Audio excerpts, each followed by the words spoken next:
is Birmingham, England's second city, or as anyone from Manchester would obviously know, Britain's third city. But this week, Bike Shows UK doesn't actually come from the city of Birmingham.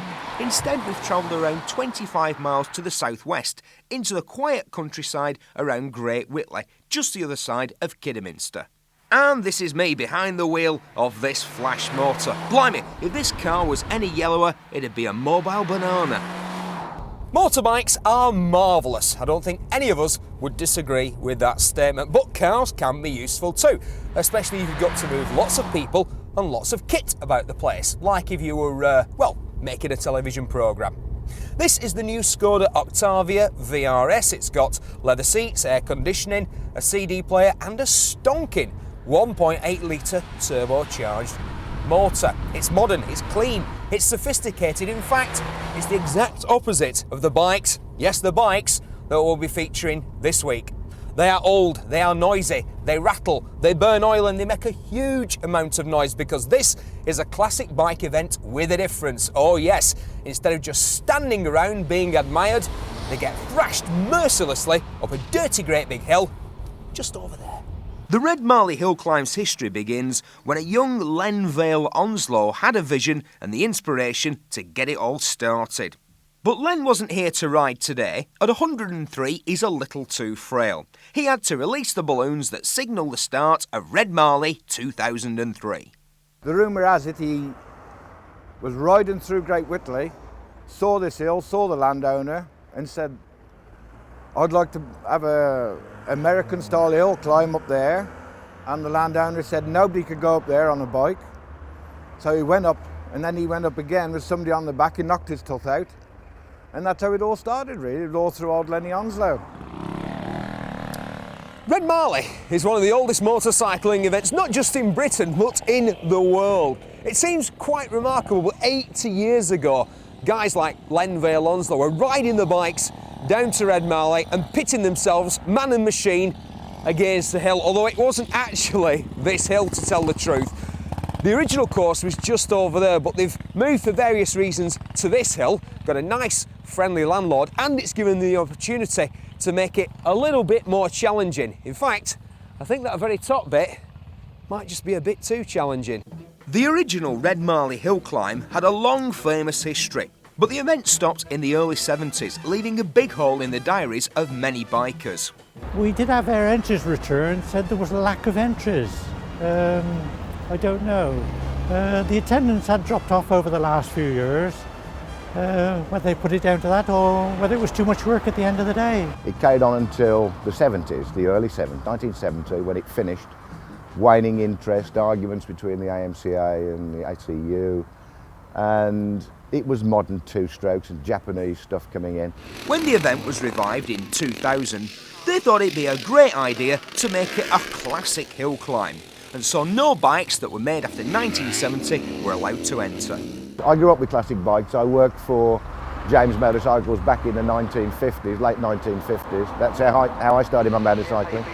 It's the only classic hill climb in the UK, and of course they'd love it to be an annual event as long as they don't have the bad luck of 2001. We couldn't do it because of foot and mouth. We had to cancel within 6 weeks. Lost a small fortune.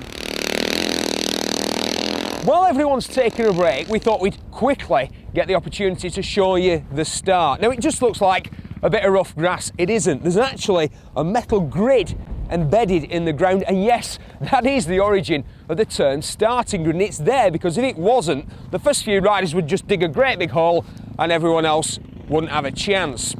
Now, I've actually ridden here before on the old hill, and there is a technique to getting a good start here. The last thing you want on one of these thumping great 4-stroke British singles is first gear. That's really ornamental. You want second, weight over the front of the bike, plenty of clutch slick, off you go, grab third as soon as you can and get up the hill. Well, that's what I think. But what advice to the guys who actually built the course have to offer? You've either got to be very good at what you do, or you've got to be like the rest of us, take your brain out and just hang on for grim death. Not a great lot of technique to it. On the start grid there's a mesh, so you can't hold the bike flat out and drop the clutch because your bike could go over backwards. So you have to treat it with a bit of respect until you got off this mesh. and then you can go as fast as you possibly can. If the bike prepares right, the rider's good. It's just a question of speed. If they're confident enough to open the throttle and go for it. So, let's walk you through the course, blow by blow, as it were. Now, the start's just there, and this bit looks easy, doesn't it? And that's because it is a gentle 1 in 10 slope. They call it the tennis court because that's exactly what it used to be. But don't worry, it's about to get much, much harder. Well, I don't like the look of this. It's the track and access road for agricultural vehicles. It's all been packed down hard. It's very stony. I don't want to part company with the bike here. I'm going to stand on the pegs, power it on, get up that hill.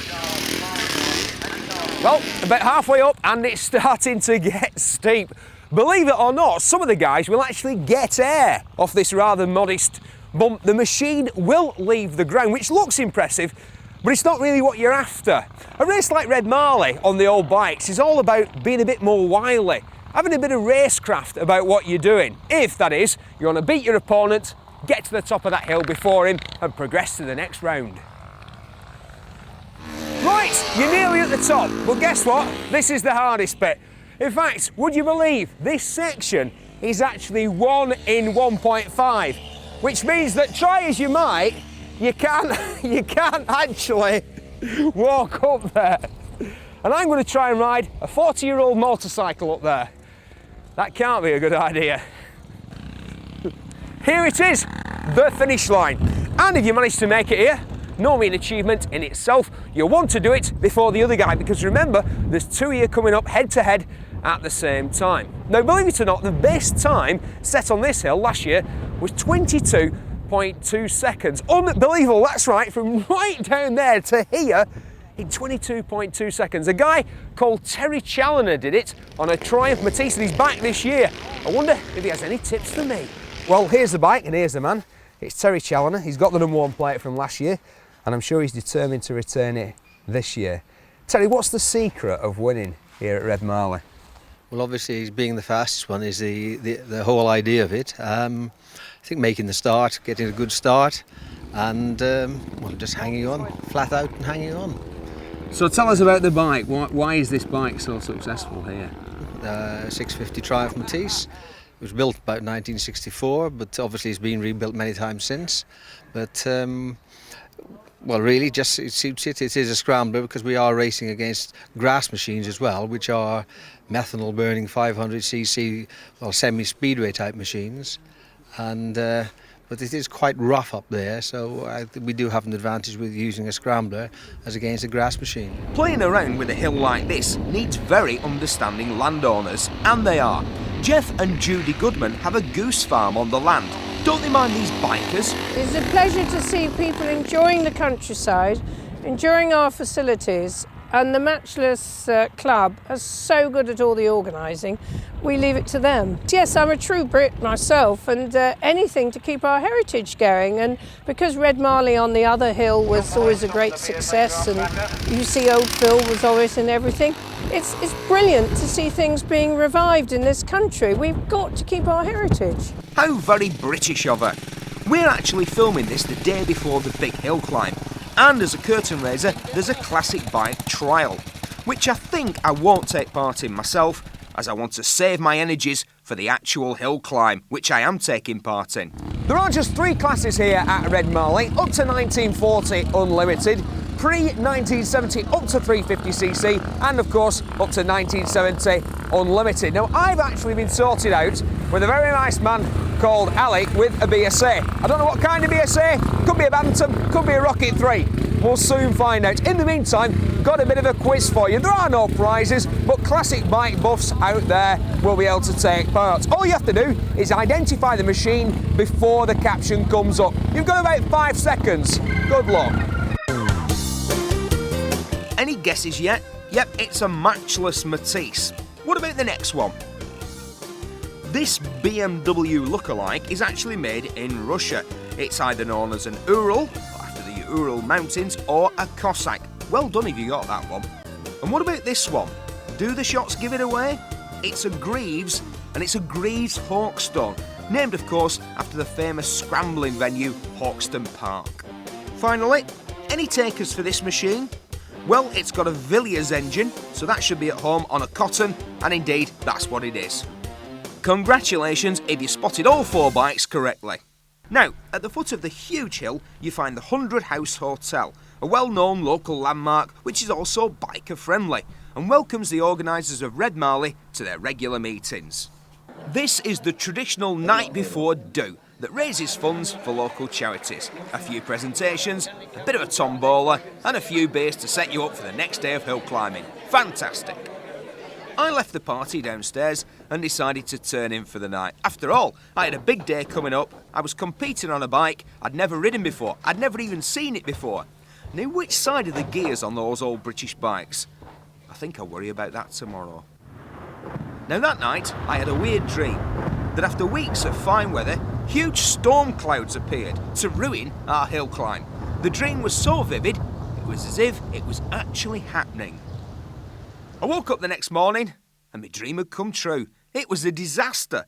Not only had the rain lashed down, but a real pea soup of fog had enclosed the hill. We actually couldn't see half of it.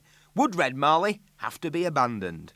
It was 3 o'clock last night. I was sleeping in the van behind me, and about 3 o'clock the heavens opened and the rain had just come down, thunder. I think it woke everybody up, must have done. Join us in part 2 to find out if the sun really does shine on the righteous.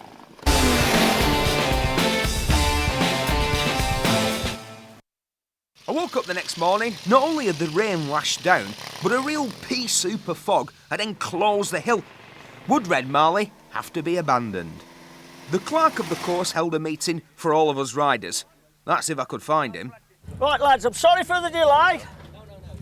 As you know, we've been having little problems with the mist. It's not so much for your safety, it's marshals. We can't see marshals, but we've sorted that problem out now. If you haven't got one of these tags on, there'll be no practice, boys.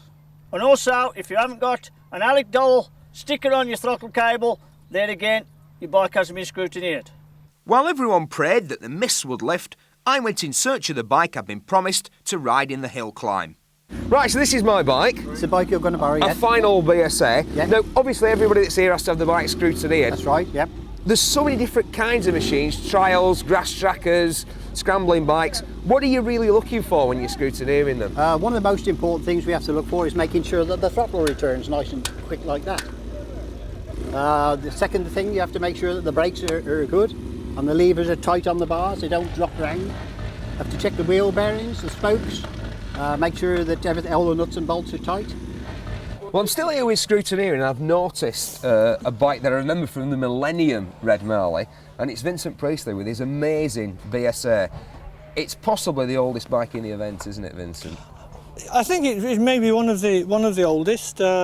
It's but a 1936 frame. It's what's the characteristics of it are the girder forks, yeah, and the dead back end, or hard tail as my son would say. Yeah, that's what the bikers say, isn't it? Hard tail, rigid rear end, girder forks. Girder forks. It looks absolutely ancient. It's a bit of a bitzer, isn't it? Because I'm sure these handlebars aren't standard. It's all BSA. You know, it's the wheels are BSA, the back wheels BSA, the engine's BSA, the gearbox is BSA. It's not. You don't ride it on the road, do you? Oh no. It's purely a competition machine. I built it up as a competition machine, primarily for vintage grass track. These are the grids that tell you who you're riding against in the first knockout. Me, I was up against a chap who was riding this bike. Right, it's not against the clock, this event. You actually go up 2 at a time. So I find out who my opponent is going to be. He's called Wayne, and here he is. How are you, sir? All right, mate. Talk. A bit of friendly rivalry never did anybody any harm, did it? But I believe you've done this before. Last year, And this is your machine, a Matisse. Triumph Matisse. And did you do the event on this one last year? no. You didn't? No, on a 500. On a 500. So what sort of motor's this one? Is it a 250 or 650. 650? Bloody hell. That's not fair. It's a beautiful place, Red Marley. You'll find it approximately halfway between Worcester and Kidderminster. Here, the bikes were all born before 1970. There's plenty of noise, there's plenty of action, and most of the bikes are British. Everyone's on their practice runs at the moment and getting the feel of the hill and their bikes, some of which haven't been out since the last Red Marley. Getting over the pimple is the key challenge. Get the speed or angle wrong and you end up like these guys. Don't laugh, that'll be me in a few minutes. The start is okay, it's once you get to the 1 in 1.5 section. Lose your bottle here and there's no way you can get going again with all your momentum lost. Look at this guy going so slow. It looks a stable way to attempt the hill, but he loses it anyway. Sometimes you think you've made it, but right at the last, you haven't. And what if you fall off and the following bike not only beats you, but splatters your face with mud? Then you have the shame of the stewards having to help you off the hill. This geezer, with the ZZ top beard and the old wartime dispatcher's coat, makes easy work of Red Marley with a determined look on his face. So, when I have a go on Alec's BSA, my practice run has to be a doddle. When I get to the pimple, things become a little bit more painful. And I have the shame of not just one, but two stewards having to help me off the hill. Oh, I'm a bit unbothered. I made a bit of an arse of the practice run and lobbed it right near the top. Just crested the pimple, got a bit there, like you do, but my landing wasn't too clever and the back wheel went out from underneath me. Unfortunately, I'm alright, obviously, because I landed on my head, but I've managed to break my clutch lever in a fairly important place just here, where it mounts on there. We haven't got a spare. Alec, who kindly lent me this bike, has had to go off and do his first practice run. So many people have been lobbing it that Alec is only just now having his first practice run right at the end of the session because everybody's been bringing their bikes in for running repairs, including me. What we can do though is during the lunch break, there's an auto jump up there, so we're going to go up there and we're going to have a rummage around, and I am convinced that I will be back in the competition itself. Having a nearby bike jumble is useful, but how am I going to find a suitable clutch lever in time for racing? Well, I need not have worried. After I've been looking for a lever, I get back to the bike and Alec has already fixed it, just in the nick of time. I don't think this is original BSA, is it? Oh no, that's about year 2000, I think. Right, well you're a star, Made thank in you. Taiwan. We better go racing, haven't we? Yep. Let's get it on. Well, the racing proper had begun, and the new pen system seemed to be working for keeping riders paired up fairly. So there was no chance of some bikers actually picking and choosing their opponents.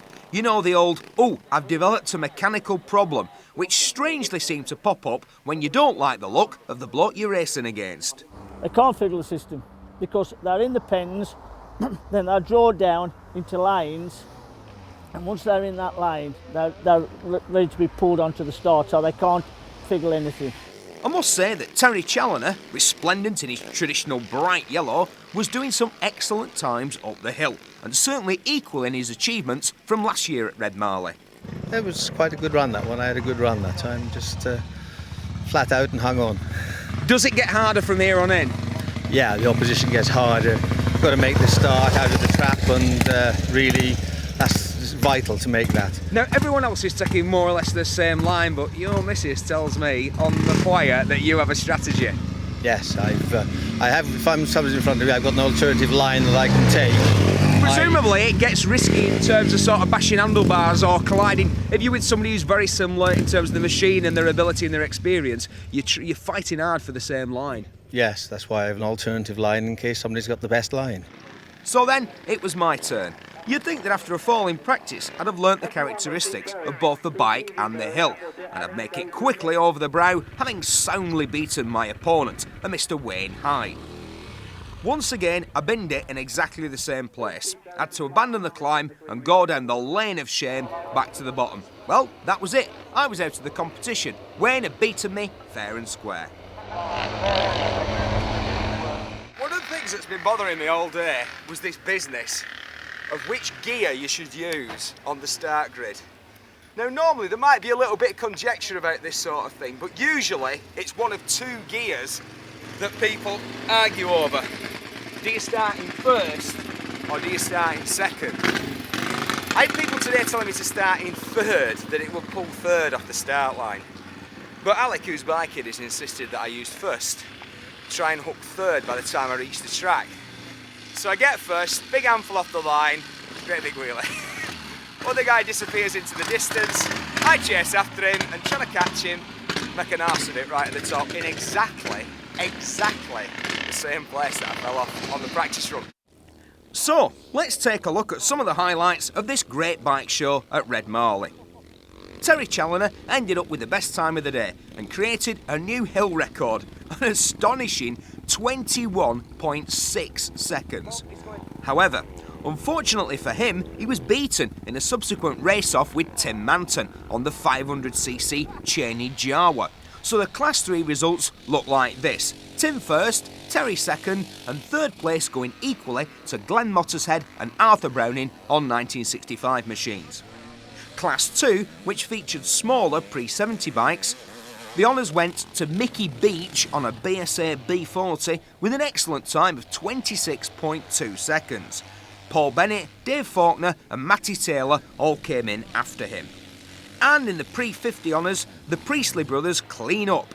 Vince, on his 1938 Empire Star, made it to the top in 29.7 seconds. Very respectable for such an old, rigid-frame machinery. But it's our hats off to Paul Bennett on a BSA B40 Matisse, who just foots out a few feet from that finish line. At least he's over the main hump, so a few drags of his machine get him a finish. Well done, old bean. Well, that's it from Red Marley. I didn't win. In fact, I didn't even progress beyond the first round, but Steve Berry will be back. And next time, I think I'm going to have a bit more practice instead of just turning up on the day and having a go. Still, it was great fun, and I will be back with another Bike Show UK very soon.